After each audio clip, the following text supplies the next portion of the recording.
बजरंग दल और पीएफआई की तुलना केवल वही व्यक्ति कर सकता है जिसका मानसिक दिवालियापन हो चुका है। ऐसा लगता है सोनिया गांधी पीएफआई के अधूरे एजेंडे पर खुलकर काम कर रही है। आपने तुष्टीकरण के आरोप लगाए हैं कांग्रेस पार्टी पर, क्या बीजेपी तुष्टीकरण की राजनीति नहीं कर रही? मुस्लिम वोट बैंक के लालच में इस सीमा तक मत चले जाओ कि 1947 के दृश्य दोबारा दोहराने लगे। कर्नाटक चुनाव को लेकर जिस तरह से कांग्रेस और बीजेपी दावा कर रही है, वहीं कांग्रेस पार्टी ने अभी अपना एक मैनिफेस्टो जारी किया है और उसमें उन्होंने बजरंग दल को बैन करने की बात कही है। हमारे साथ विश्व हिंदू परिषद के राष्ट्रीय महासचिव सुरेंद्र जैन जी हैं, उनसे बात करते हैं। सर, जिस तरह से अभी जो कांग्रेस पार्टी ने मैनिफेस्टो जारी किया उसमें बजरंग दल को बैन करने की बात की, आप किस तरह देखते हैं इसको? बजरंग दल और पीएफआई की तुलना केवल वही व्यक्ति कर सकता है जिसका मानसिक दिवालियापन हो चुका है। बजरंग दल पूर्ण रूप से देशभक्त है, एक एक कार्यकर्ता देश के प्रति समर्पित है। पीएफआई एक कुख्यात संगठन है जिसकी राष्ट्र विरोधी, हिंदू विरोधी गतिविधियां पूरी दुनिया में जग जाहिर है। और केवल तुलना नहीं करना, यह चुनौती देना कि अगर हम सत्ता में आए तो हम बजरंग दल पर प्रतिबंध लगाएंगे। ऐसा लगता है सोनिया गांधी पीएफआई के अधूरे एजेंडे पर खुलकर काम कर रही है। दोनों की तुलना करके आप आखिर करना क्या चाहते हैं?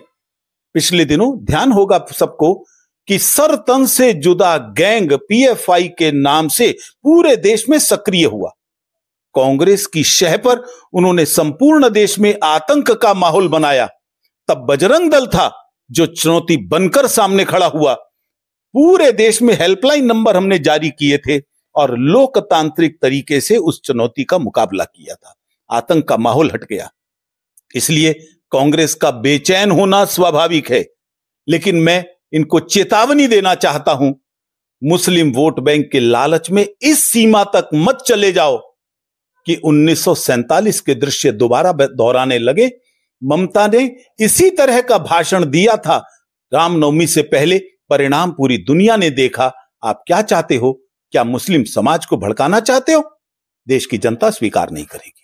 आपने तुष्टीकरण के आरोप लगाए हैं कांग्रेस पार्टी पर, क्या बीजेपी तुष्टीकरण की राजनीति नहीं कर रही?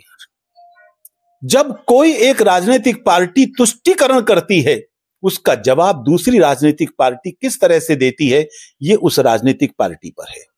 लेकिन जब वो हमको चुनौती दे रहे हैं तो उसका जवाब तो हम ही देंगे। राजनीतिक विषय क्या है ये वो जाने, लेकिन आप राजनीति के लिए इस सीमा तक मत जाइए कि रामनवमी के जुलूसों की तरह पूरे देश में हिंदू समाज पर पथराव होने लगे। इसके क्या मायने हैं? मायने बहुत स्पष्ट हैं। इस मुस्लिम तुष्टीकरण की राजनीति ने ही भारत का विभाजन करवाया था। आज फिर ये उसी सीमा की ओर आगे जा रहे हैं। लेकिन मैं इनको चेतावनी देना चाहता हूं, ये 1947 का भारत नहीं है। उनकी चुनौती का मुकाबला किया जाएगा, जवाब दिया जाएगा।